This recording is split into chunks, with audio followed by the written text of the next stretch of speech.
Hello students. आज जो हम चैप्टर रीड करने वाले हैं वो चैप्टर है chapter number 4, the spirit of youth. The spirit of youth का मीन्स क्या है? द स्पिरिट ऑफ यूथ का मीन्स है जवानी का जोश। यानी कि जब हम जवान होते हैं तब हमारे अंदर कितना जोश होता है, हमारे अंदर कितनी कैपेबिलिटी होती है, हम कितने एबल होते हैं किसी भी काम को करने के लिए। तो ये चैप्टर में हम पढ़ेंगे। और ये जो चैप्टर है ना, ये चैप्टर आपकी लाइफ के लिए बहुत इम्पोर्टेंट चैप्टर है। इस चैप्टर से आप लोग इतना सब कुछ सीख सकते हैं, इतनी अच्छी अच्छी बातें हैं इस चैप्टर में, और इतना अच्छी मोटिवेशन ये चैप्टर है कि आप अगर चाहें तो अपना ड्रीम किस तरीके से पूरा कर सकते हैं, वो सब कुछ इस चैप्टर में है। तो आइए ये चैप्टर को हम रीड करते हैं। Read the speech that Dr. APJ Abdul Kalam made to Indian school students during a 2013 visit to the Gulf nation। ये जो एक स्पीच है डॉक्टर APJ अब्दुल कलाम ने दी थी हमारे इंडियन स्कूल के स्टूडेंट्स के लिए 2013 में। माई ग्रीटिंग टू यू ऑल, मेरा सबको हेलो है, प्रणाम है सभी को। विंग्स टू फ्लाई, अब क्या है कि फ्लाई करने के लिए हमें किस चीज़ की ज़रूरत होती है? पंखों की। तो यहाँ पर अब वो स्टार्ट कर रहे हैं अपनी स्पीच। डियर यंग फ्रेंड्स, मेरे जवान दोस्त, I am sure every one of you has made up your mind on what you want to achieve in the future. वो ये कह रहे हैं कि मैं इस बात पे श्योर हूँ कि आप सब जो है अपना माइंड सेट कर चुके हैं कि आपने फ्यूचर में क्या अचीव करना है। यानी कि आप सभी का गोल सेट है। किसी को डॉक्टर बनना है, किसी को इंजीनियर बनना है, किसी को फुटबॉल प्लेयर बनना है। Whatever they want to achieve in the future, their mind will be set and I am sure one of you will definitely achieve that goal. अब वो ये क्या कह रहे हैं कि मैं इस बात के लिए श्योर हूँ कि तुम सभी अपने गोल को अचीव ज़रूर कर लोगे। But how does one work towards achievement? लेकिन हमें अगर अचीवमेंट चाहिए, हमें अगर सक्सेस चाहिए, अगर हमें अपने गोल की तरफ जाना है, अपने गोल को पूरा करना है, तो हमें कौन कौन से ऐसे काम हैं जो करने चाहिए। यानी कि ऐसा कौन सा एक काम है, क्या स्टेप है जो हमें फॉलो करने चाहिए? Are they any steps to follow? क्या हमें कुछ ऐसा है जो फॉलो करना चाहिए, या हमें अपने आप ही अचीवमेंट मिल जाएगी? मैं मानूँ कि मुझे डॉक्टर बनना है, लेकिन मुझे इसके लिए पता है कि मुझे कितना काम करना पड़ेगा, मुझे कौन सी लाइन लेनी पड़ेगी, मुझे किस फील्ड में जाना पड़ेगा, मुझे कैसे डॉक्टर बनना है, मुझे किस टाइप का डॉक्टर बनना है। तो वो यही पूछ रहे हैं कि क्या आप लोगों को पता है कि अचीवमेंट को पाने के लिए हमें क्या क्या करना पड़ेगा? There are 4 proven steps. अब वो बताते हैं कि अपनी अचीवमेंट या अपने गोल को पूरा करने के लिए 4 स्टेप्स होते हैं, and I would like to share them with you today. और वो मैं आपके साथ आज शेयर करने वाला हूँ। First, have an aim in life before the age of 20। वो कह रहे हैं कि सबसे पहले आपका जो लक्ष्य है, आपका जो एम है, आपका जो गोल है, वो 20 ईयर्स से पहले ही सेट हो जाना चाहिए। यानी कि 20 साल की उम्र होने से पहले पहले आपको ये बात पता हो जानी चाहिए, आपका एम सेट हो जाना चाहिए कि आप लोगों ने बनना क्या है। सेकंड, दूसरा क्या करना है? Work hard towards that aim. अब आपने क्या करना है? जो आपने एम सेट कर लिया, उस एम के लिए आपको काम करना है, वर्क हार्ड करना है, मेहनत करनी है। Third, acquire knowledge continuously. Third काम क्या है कि जिस चीज़ का आपका लक्ष्य है उससे रिगार्डिंग आपको नॉलेज कॉन्टिन्यूसली लेनी चाहिए। फोर्थ क्या है? Learn to preserve against the odds and succeed. Preserve means continuing doing something even when there are problems. यानी कि अगर देखो अब आपने कोई ना कोई एम सेट किया है, उस एम को पूरा करने के लिए तो यानी क्या कोई प्रॉब्लम नहीं आएगी, लेकिन आपको उस प्रॉब्लम को नज़रअंदाज करते हुए आगे बढ़ना है। आपको उस टाइम सिर्फ एक ही लक्ष्य दिखना चाहिए। वो क्या? आपकी सक्सेस, आपका लक्ष्य, आपका एम। बस achievement comes from a strong mind that says I will win. Achievement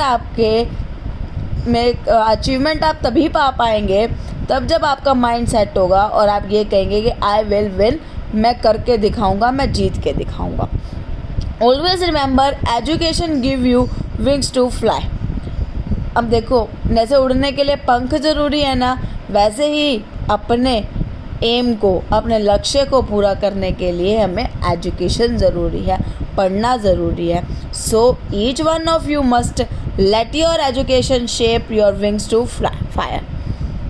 अब वो क्या कह रहे हैं कि विंग्स टू फायर मीन्स एक रेफरेंस दी है डॉक्टर अब्दुल कलाम ने, उनकी ऑटोग्राफी है wings to fire, that capture his humble beginning, his achievement in shape research and his achievement in becoming the president of India.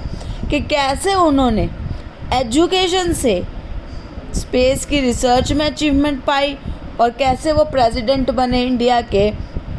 तो क्या किया उन लोगों ने, क्या करते हैं ऐसे लोग, कितना पढ़ते हैं ये लोग, कितनी अचीवमेंट एक पाते हैं। तो उन्होंने यही बताया है कि अपनी एजुकेशन को इस तरह की शेप दो ताकि तुम भी कुछ लाइफ में कर सको। Your wings of fire will lead you to great achievement in your life and your career. अब आपकी शेप, जिस तरीके का आप काम करेंगे, किस तरीके का आप सक्सेस होंगे, तो वो आपकी काम ही, आपका वर्क हार्ड ही, आपकी एजुकेशन ही आपको अचीवमेंट की तरफ और आपकी लाइफ के करियर की तरफ लेके जाएगी। Think to yourself, I will win and you will fly. बस अपने दिमाग में एक ही बात सोचो कि मुझे जीतना है, मुझे करना है, और देखना आप एक दिन ज़रूर उड़ जाओगे। अब देखो, अब उन्होंने जो बात की है वो यूनिक अचीवर्स की बात की है। देखिए यूनिक अचीवर्स में क्या क्या आ रहा है। Unique achievers, dear friends, look up, what do you see? The light, the electric bulb, immediately our thoughts go to its inventor. अब वो कह रहे हैं कि मेरे फ्रेंड्स देखो कि आप लोग क्या देखते हैं कि जो लाइट है, बल्ब जल रहा है, इमीडिएटली हमारा दिमाग कहाँ जलता है, किसके इन्वेंटर कौन है, इसको किसने इन्वेंट किया है, who was he? Yes, it was Thomas Alva Edison. What's a unique contribution he made to the electrical lighting system. उन्होंने क्या यूनिक, यानी कि क्या अलग किया इलेक्ट्रिकल लाइटिंग सिस्टम के साथ, कैसे लाइट आई, कैसे बल्ब आया, कैसे इन्वर्टर आया, क्या इन्वेंट किया उन्होंने, कैसा ये सब कुछ आया। तो सबसे पहले हम क्या कहते हैं, भाई इसका आविष्कार किसने किया होगा, ये कौन सबसे पहले लेकर आया होगा। नेक्स्ट अगर हम किसी की बात करते हैं तो sound of an aeroplane going over your house, who do you think of. अब एरोप्लेन, आप अपनी छत पे जाते हैं, एरोप्लेन देखते हैं, तो वो देखते हैं, आपको लगता होगा ये किसने बनाया होगा। Yes, the Wright brothers prove that the man could fly. जो राइट ब्रदर्स थे उन्होंने ये बात प्रूव की थी कि मैन जो है वो फ्लाई कर सकते हैं। ऑफ कोर्स उनकी जो ग्रेट सक्सेस, ग्रेट रिस्क था, रिस्क भी बहुत बड़ा था कि पता नहीं मैन फ्लाई कर भी पाएगा नहीं कर पाएगा, एंड कॉस्ट, अब रिस्क बड़ा था तो कॉस्ट भी ज़्यादा लगनी थी, बट दे डिड इट। लेकिन उन्होंने फिर भी उस चीज़ को प्रूव करके दिखाया। Who does the telephone remind you of. अब जो टेलीफोन है वो तुम्हें किसकी याद दिलाता है? Of course the one and only Alexander Graham Bell. When everybody consider sea travel a tough experience, one unique person thought otherwise. During his long voyage from the United Kingdom to India, he thought of many questions. He wondered why the origin, where the sky and the sea meet, looks blue. He began to research this.